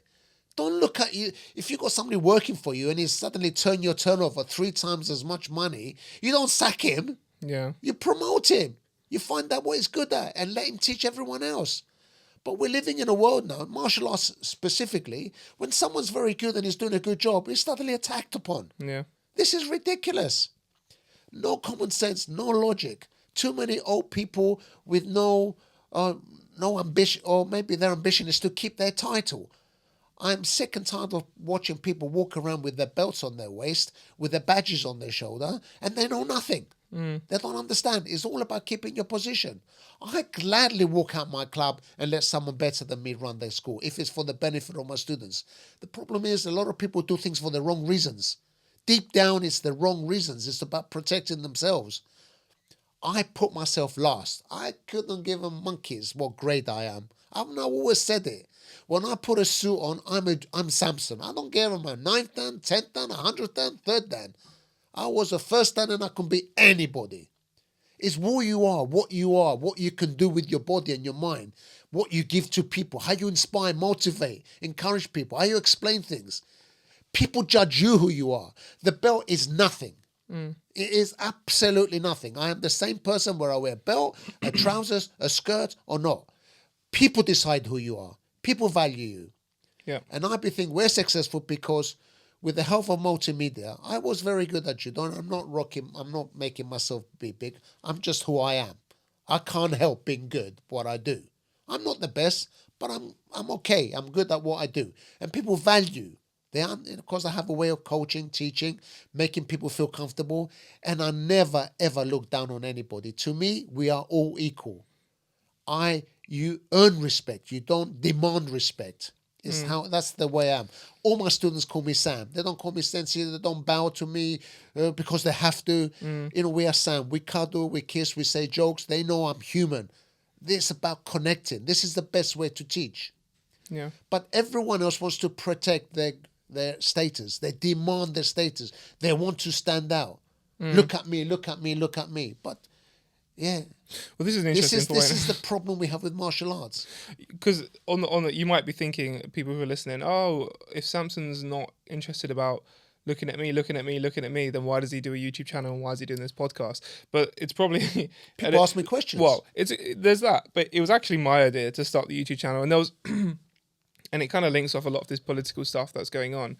With the split between yourself and the BJC, when you would Google what would happen is the first thing that would come up would be BJC forums, and they would just be ripping into Absolutely. you, just saying this and that, calling you a charlatan, calling you this and that, blah, blah, blah, blah, all this stuff, which is fine if that's what they want to say, that's what they want to say. But then I realized that you can sit there and say what you want, but once you see what you do on the mat,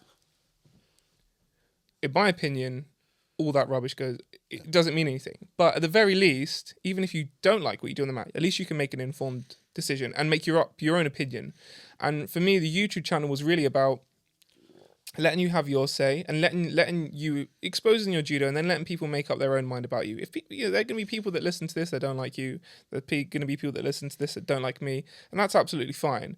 But at least they're getting a chance to actually see and hear from you and me from the source, rather than some old fart who's just typing on a forum because he's upset about something. Exactly. So, yeah, I can see the contradiction that people might see between what you're saying and then also being like in the public. But it's probably worth noting that this was my idea, so people can actually make up your own mind. And then it snowballed. People started asking questions. People started, wanting to see more stuff. So we just kept it up. Let's also add that we joined the World Judo Federation. We started doing international visits. I started becoming an international coach.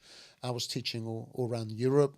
And we also thought it'd be nice to put some of that skill, some of that knowledge onto educational channel, because you can't be in Gibraltar, every single week. Yeah.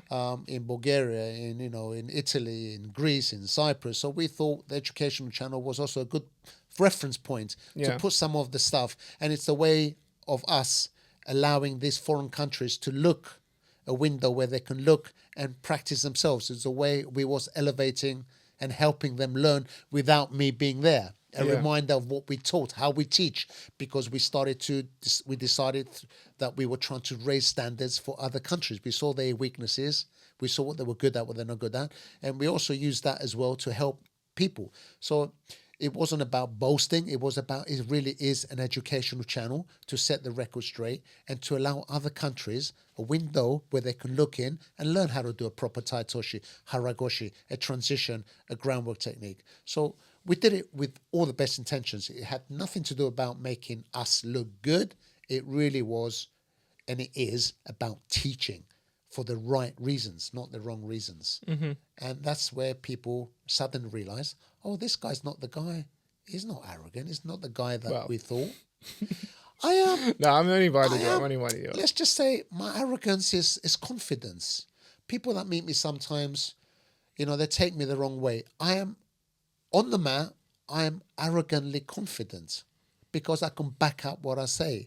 And you have to be arrogant. Yep. If I come across as insecure and weak, then therefore I'm not sure about myself. But if you're strong and all great masters are a little bit crazy. They have to be arrogant.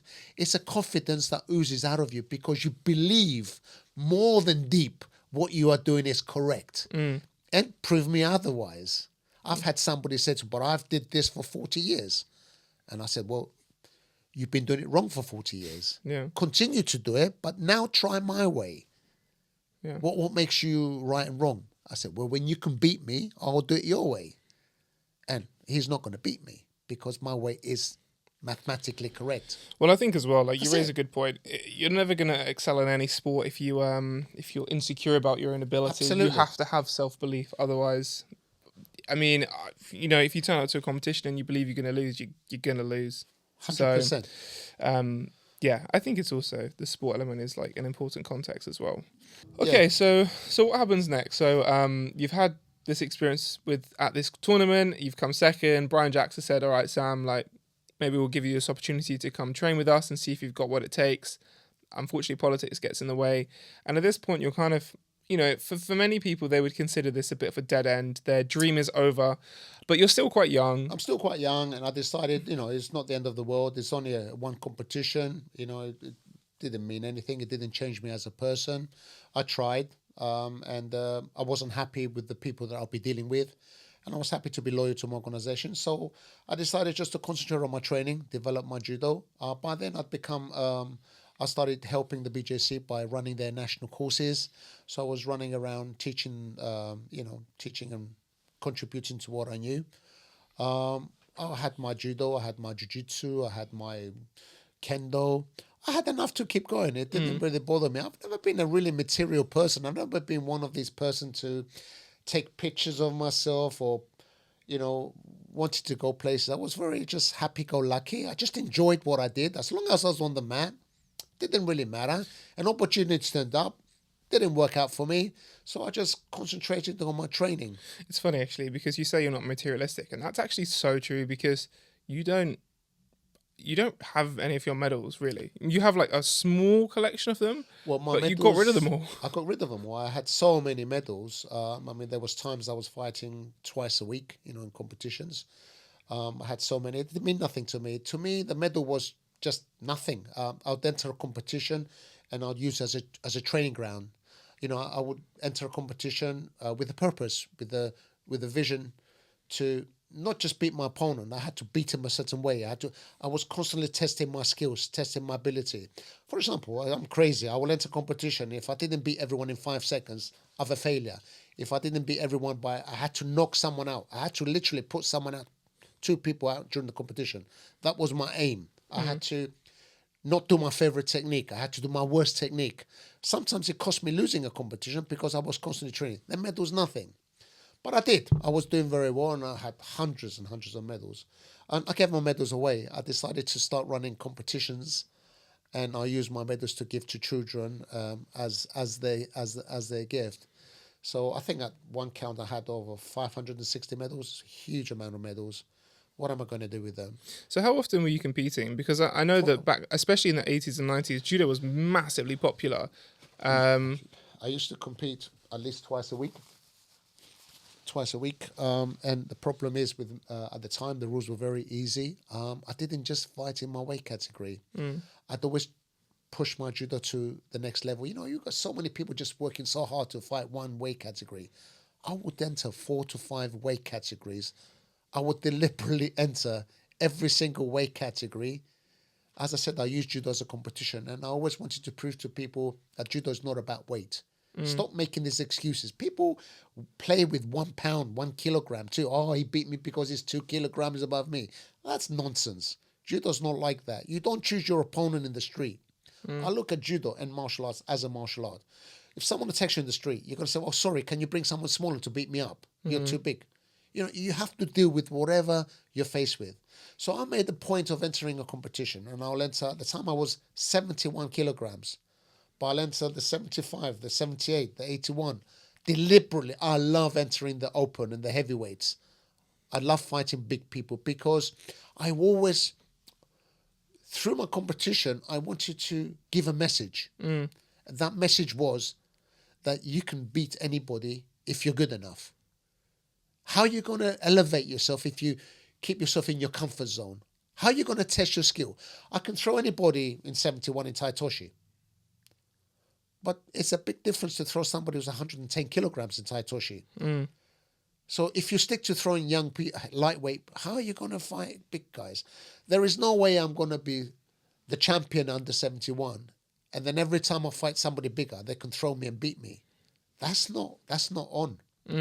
I wanted to be the champion in every single weight category known to man. I did not care about size. I did not care about age. I did not care about ability. Even if you was a world champion or Olympic champion, I will beat you. I can't lose. I won't lose. It's just not going to happen. Because of my idea of training. This is a completely different level. You're seeking perfection. I'm seeking beyond perfection. It's superhuman. And to a certain degree, I was achieving it. Very often I'll come back with 6 medals. I remember entering one competition in Birmingham. I entered every weight category it was. I got 6 gold medals and 1 silver. I lost 1 fight. I threw the guy with, I think it was Morote Shotoshi, over-rotated. He landed on me and broke my ribs, and he held me down. I lost. That's the only way I lost it. But to come back with 6 gold medals, it's not easy. I lost 4 or 5 kilos. And I remember vividly, I started fighting and they were calling Mr. Sampson to mat 5. If you're not here in 30 seconds or a minute, they'll give me a time, you will be disqualified. And I've just started fighting. I did it to myself because I entered so many categories. They weren't going to run the tournament around me. They had to run their categories. Yep. So forget about fighting for 5 minutes or 4 minutes. I had 30 seconds to beat this guy. Run to number 5. As soon as I start number 5, I had to fight number 1. Yeah. Now, this is contest non-stop, which is why I have a very good reputation for taking lineups. My endurance is incredible. All my career, all my grades, I've had to take lineups. I've had to fight not one person. I love taking lineups because I'm always trying to give a message. Stop making excuses. Do not train just to fight one person. Fighting 20 people one after the other is a completely different level because you're fighting, they're getting better, you're getting tired, your energy's going. If you try to fight, my message has always been simple. If you try to fight these people physically, you're not going to do it. It's got to be cunning. It's got to be crafty. It's got to be technical. You've got to beat these people, but preserve enough energy to beat the next one and the next one and the next one. And because of my background, the way I trained, I could do this. I could fight non-stop all day. And another thing, I don't drink water. I'm known as the camel because I can train, I can fight all day, I can do judo 10, 12 hours. It's a bit of a thing, isn't it, at the club? And unfortunately, you don't allow us to drink. I don't allow drinking because it's a habit. I also think it's a psychological stop because every time someone's tired, they want to have a drink of water just to stop training. Yeah, that's what it is. They just really want to stop training for a bit, have a little drink. It's a break. No, definitely. You see it all the time. I don't do that. So, but I think that to go on the topic of entering multiple categories and different weights and lineups, I think it's actually that sort of way of thinking is coming back slightly more now. And not so much in judo, but especially in jiu-jitsu, MMA and boxing. You see a lot of MMA fighters fighting in cross-weight categories. Can I just stop you there? But why no more in judo? Because they've stopped it. Well, they've stopped it. In jiu-jitsu, they're allowing you. Very few competitions are you allowed to enter more than, apart from an open or a team competition. Well, in my time, I was allowed. There isn't really opens in judo, not in Britain, really. Yeah. I don't know the last time I saw an open competition in Britain. During my time, we had great opportunities. Why can't I enter a heavyweight? I think a lot of that also comes down to the mentality of athletes because judo is an Olympic sport. You can follow the red thread from a club level event all the way to the Olympics. There is a clear pathway where you have to basically build up your ranking in a certain weight category and then domestically and then internationally to get to the Olympics. So there's less, because everyone's ultimate goal is to be Olympic champion.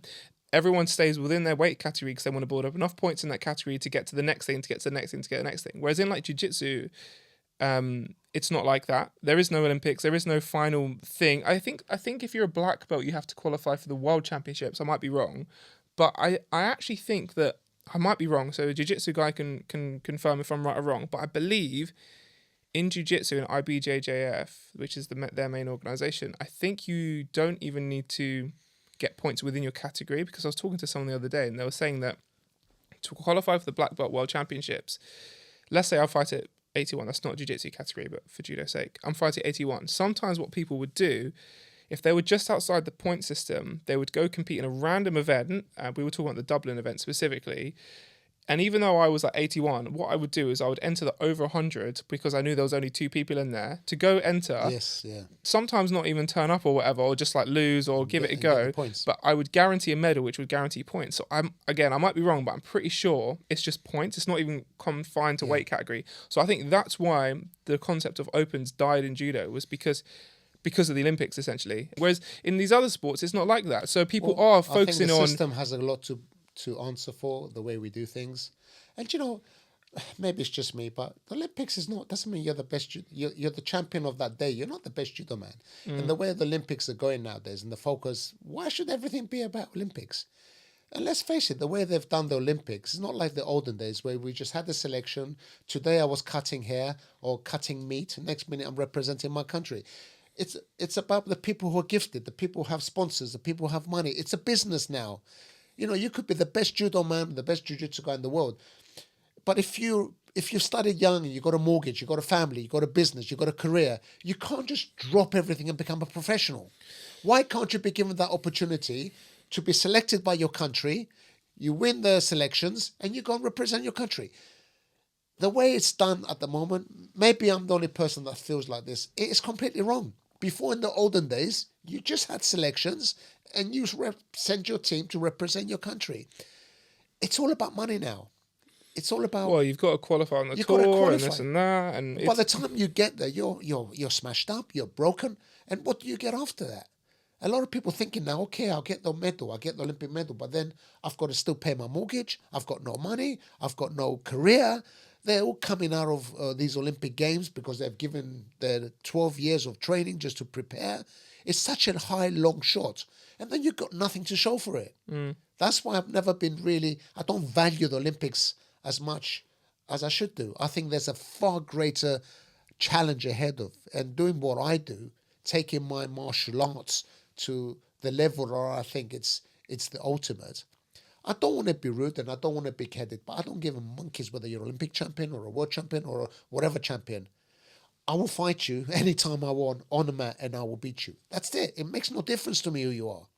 I think you raised an interesting point though about like the Olympics and like when you're talking about back in the day about, because back in the day you would be amateurs. I remember there are people who would be Olympic champions that also have to work a full-time job. Absolutely. Because ultimately the Olympics was originally for amateurs, and it's a really weird contradiction where we talk about the Olympics and everyone's like, oh, it's the Olympic Games and really it's about amateurs. So, there's this whole thing where, and a lot of people don't realize is many Olympic athletes don't get paid like at all. No, to be even to win and to let alone even train and be there. They're not paid a salary, even though they're working a full-time job to be an athlete. Some of them will have money from sponsors and things like that, but they're few and far between, especially in a sport like ours. And that's another problem. We talk about how can, Britain be better in judo, and I think ultimately it's about finding the money to support people to actually train and do this thing. Because also, let's say you're a 23-year-old person, you're kind of getting towards the peak of your career. On the one hand, you have the path to go down to the Olympics and try for it, maybe lose and end up broke at the end of it, or you have the opportunity to go and earn some actual money but still do judo on the side. Exactly. I think we lose a lot of athletes to money, because do I really want to be 30, 32 years old, just finish 2 Olympic cycles and be broke physically, mentally, financially? Exactly. When all my friends, everyone around me is moving on. It's hard enough to, get a foot in the door in this world, in this industry, and everything we, need to survive. It's hard enough to pay rent, get a mortgage, get a good job. I mean, living in London alone is enough to break someone. Absolutely. So, you got 2 options. Go down this path, maybe getting a medal and maybe get a couple sponsors after the end of it, or go down this path, do my judo, enjoy it, and actually have a life. Exactly. It's funny, when I was first coming through as well, I heard stories about, I won't name them, but a particular person who won an Olympic medal in judo. And after the Olympics, apparently they were struggling to run their car. They just couldn't afford to actually run their car. And you think, and this is what annoys me, everyone supports Olympic athletes and all this stuff, blah, blah, blah. But the minute the Olympics are over, everyone forgets about them. No one's bothering to try and help them in any other way. No. When in the reality, this person's won an Olympic medal, everyone's happy to clap for them for a week. Then after that, they're dropped off the face of the earth and they can't even run their car, and it's not fair. No, So I think there's just a lot of again, this is probably a whole other episode. How do you make the Olympics financially viable? But at the moment, it's not. That's why I like what I do. I'd rather teach 5 million people than teach 2 people. You know, for every person that goes to the Olympics, there's hundreds of thousands of people who are not. And they're not all capable. You know, judo's not just about people that are capable. We're talking about those very, very few people. And I believe there is a place for them, but there's a way to do it. But there's so many people out there who want to learn judo for the right reasons. You know, disabled people, people who have learning difficulties, people who are just not physically able, but judo gives them a place to belong, gives them a club, gives them a culture, gives them a community, make friends. You know, judo is very important. And the way I look at judo now is that organizations and countries tend to be more interested in just getting medals, is about winning medals and not really caring about everyone else. You know, that one person's important to get a medal for your country, but what about the hundreds and thousands of people who just, every training in the book is, they just can't do it. It's like I said, you give them a piece of paper and a pen, they're never going to draw someone's face, they're never going to draw a horse, they just can't do it. But they can improve. They can improve. And they can improve their physical well-being, their mental well-being. And one day that picture will look like a horse, will look like a face. Maybe a bad horse, but... maybe a bad horse, maybe a cat. But this is a choice. And I'm disheartened that the way sport is going is all about money and professionalism, and before forgetting about the core, you know, the grassroots of training people for the right reasons. Oh, again, it's Kano's philosophies of mutual benefit. Yes, judo's not Kano's philosophy at all at the moment. It's whether your face fits, your money fits. Oh, you're lucky, you get a break, and you're happy to basically give up your life just to get a piece of medal. I'm an Olympic champion. You go home, and then what happens? Nothing. There is no few countries actually give money to compared to their successful athletes. Very few countries. And that's not hard to find out. The reward is so less. I'm happy to enter so many competitions around the world, you know, that you can enter, have a great time, come back, go to work, have a normal life. I'm happy to be I've always been content with that. You know, so I got that opportunity to compete internationally through Cyprus. I was just about to say, you talk about this, but the Olympics did come knocking once more. They did came knocking through a the few back years door. later. Tell us about it. A few years later, I got approached by Cyprus to train one of their Olympic person who was going to go to the Olympics, a name called Yannis Gouyalis. I was approached and made an offer whether I was happy to prepare him and train him and better him for the Olympics. How did they find out about you? I was constantly winning a lot of medals, and I was constantly in the national newspapers, in the Greek national newspapers in Cyprus. My dad was very proud. My school was very proud every time I won, you know, the BSJ national championships. Everyone I won all the competitions, they will always advertise me. And I think through the national newspapers, they'd realised there's this Greek guy in the UK who's very, very good. So Yannis had the chance to go to Japan or anywhere in the world, and they chose me for some reason. So they got in touch with me. I agreed to meet them, and they turned up at the school. And then I met Yannis Gouyalis and his brother, who then had, you know, we came with an agreement for me to train them. He was going to be over here for nearly 7 months. So I had 7 months to train him for the Olympics. And would I be able to do it? And I said, yes. But the first thing I says to them is, I need to see what he can do. I need Yannis. I need to train him. I said, why are we going to do that? I said, Yannis, put your judo suit on, step on the mat, and I want you to beat me. Pretty bold move. Just beat me. I want to see what you can do. What am I dealing with? What do you know? I know nothing about you. I hear you're strong. I hear you're tough. And Yannis says, are you sure? And he did this little nudge on his head. I said, yeah, just beat me. I don't care how all I want you to do is get me on the ground. I don't care what you do. Just get me on the ground. And his brother said, he's pretty wild, you know. I said, I don't really care. I don't care. You want me to train him? This is your first lesson. Get me on the ground. That's what you got to do.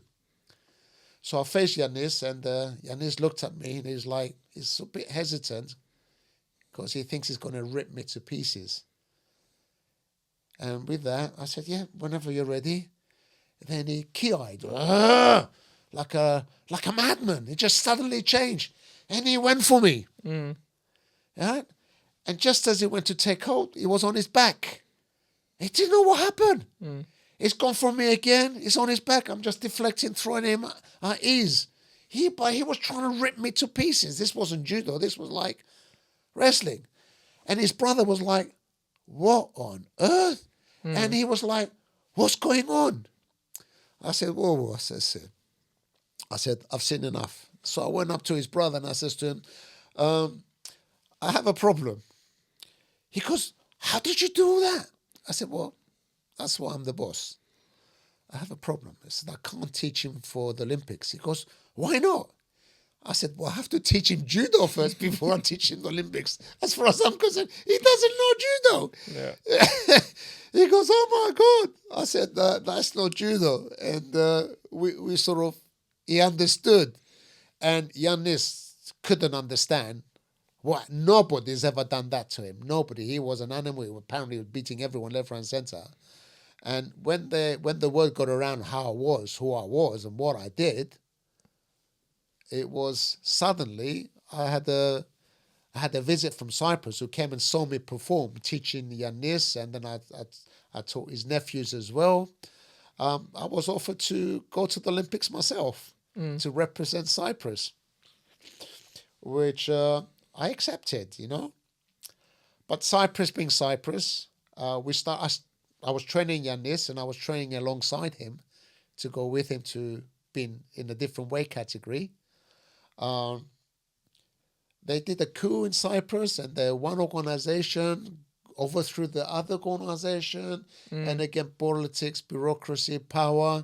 They threw the national team out, and they installed their own national team and selected their own people. Now, Yannis can beat all these people, but because they were George knew Petros and whatever, they decided to make their own team. But Yanis did go to the Olympics.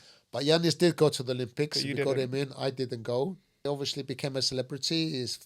And then from there, he managed to start up his own judo school. He started up his own fitness school, a gym. And because he went to the Olympics, just the name alone, he was very, very successful, and he done very well of himself. And then from then, I was invited on a regular basis to represent Cyprus at their international competitions. I found a back card, and as long as I had a Greek passport, I represent Cyprus at their local tournaments and going abroad behind my organization's back. I did ask the BJC that what I was doing, and they weren't very happy with it. I don't understand why. And they denied me to enter to represent Cyprus. I don't know whether it was jealousy.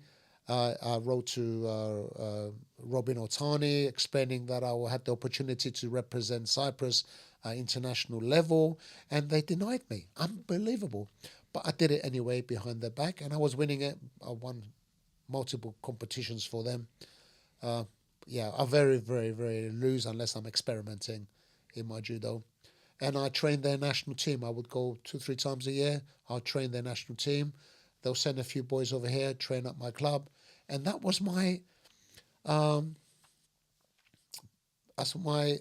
back gate to actually experience what was on the other side of the fence, or sort of on the national circuit, and know what other countries were doing.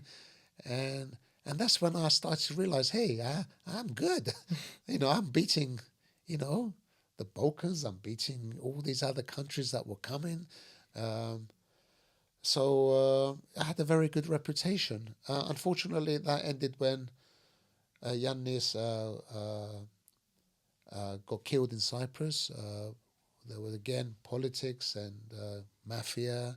He actually was killed by an exploding bomb in his car, and then I was sort of excluded from the organization. They didn't treat him very, very well. They didn't show him the respect he was. So I deliberately pulled back and I said, it's just, you're just not right in the head, you know? You just want to take over. So I decided just back off and just do what I do best, and enough traveling because it cost me money. Although Yannis funded everything, he paid for my flights, he paid for all my medical, because you have to have medical before you compete internationally. Yep. Your heart, your chest, everything. Still to this day. Hundreds and thousands of pounds. He funded everything for me. So when he died, I didn't have the exposure to that. So that fizzled out, but it gave me a little window of opportunity to experience what was happening internationally and in other countries, and that was my experience. And I brought that experience back with me, and I use it ever since. Of course, things have changed a lot. Yeah, but we still have a few of us yes, building on that experience now we're as still well. building on that experience, and like yourself, we've used again. You followed in the same footsteps. We've tried to rejoin Cyprus, and you go through them, and to a certain point that's been successful. Okay, cool. Well, obviously it's been really good chatting, but we're actually out of time, which is frustrating, I'm sure, for some of our listeners, because we haven't had the time to go through the Q&A, which we really wanted to do. We also haven't finished talking about all the things we wanted to talk about. I guess this is a longer than 2 hours conversation. It's 50 years of work. So yeah, 50 years of work trying to condense it's into 2 hours. a lot of stories, yes. If people have enjoyed this and they would be interested in maybe seeing a part 2 or maybe even 3 of this, leave a comment, send us a message, let us know what you think. At the end of the day, we do this for you guys. So feedback, good or bad, is always, we always want that. But I guess to finish it off, we've spoken mostly about, I guess, the start of your career, and now you're only 24 now, so yeah, 32 actually. 32, okay. If you were to finish off for now, I think if you were to imagine, I'm now a younger version of you. You're looking at yourself when you're 24, 26 years old. Is there anything you'd want to say to yourself based on the things you've learned and the kind of journey you've gone through for now? I think coming from Cyprus and just being very, somebody told me one day your kindness is your weakness. I was fragile. I was easily led. I was very, very loyal. The only thing I would say to myself, I wish I was a little bit more stubborn and a little bit self-centered or a little bit selfish. I should have taken some of those opportunities, which would have given me maybe a more stronger political voice to make amends and maybe make some changes for the better, because I don't think the judo world at the moment is in a good place. Unfortunately, you got to be somebody. If you haven't got a name, you haven't got a strong voice. And the little voice I have now is really just through the exposure of my technical ability in judo and what I've done. So I wish I was a little bit more selfish. That arrogance I showed on the mat, I should have showed as a person, and fought a bit harder to try and make a change. And it's always been about making. I always give. It's not about me. It's about making the right choices, helping more people so they don't have to suffer like me. As I said, it's not just me. This is just my story. And my story, if people identify to it, then they feel better about it. So if anything, I wish I was a bit more arrogant and more stubborn, and should have fought to make a difference, really. Almost be selfish, but then it gives you more opportunity to give more. I believe a lot of people who are successful have to be selfish. And I'm not selfish. I'm a giver. I always have been. I always put myself last. That's the only thing I would change. But I think, considering the outcome has been quite good. I've changed and shaped people's lives. I've helped people in other countries. I've put judo on the map. I've developed an educational channel. I've taught millions of people. I've done pretty well considering I'm a nobody. And I haven't won the Olympics or the World Championships. But it just shows you that to be respected, you don't have to. Just stay on the path of truthfulness and represent your your form as it should be, improve it, better it, and be a very good example to everyone else. I think and I'm happy with the outcome at the moment. You have to be. Yeah, you have no other choice. I have no other choice. And I think, yes, people are going to hate me. People are going to contradict what I say. But the people that do that, the people who are insecure in themselves, who don't actually understand, who've never been down that journey, you know. And I've been down most journeys. And come and beat me if you want. Even at 65 years old, come and beat me. Simple as that. Beat me. Pure humbleness to, come Pure on then, humbleness. just fight me. If you can beat me, I'll bow to you. Yes. Yeah. You're not going to beat me. But but even that sentence is really what I think it encapsulates everything that we've been talking about. It really should be down to what happens on the mat. But I think your story, especially this part of the story that we've been talking about, has been dictated by everything but that. It's been dictated by what's happened off the mat rather than what happened on the mat. Absolutely. Okay, cool. Well, as I said, we're out of time. Just want to say thank you to everyone who listened. Thank you to Mondello for sponsoring this. Thank you to yourself and also the staff here at London Podcast Studio for giving us a space to work in today. If you're interested in hearing the rest, other stuff that we had planned and you want to hear more of this sort of thing, let us know. Even if you don't want to hear more of this sort of stuff, let us know as well. At least then we know, where to point our efforts. But yeah, cool. Thank you, everyone. Absolutely. Thank you very much.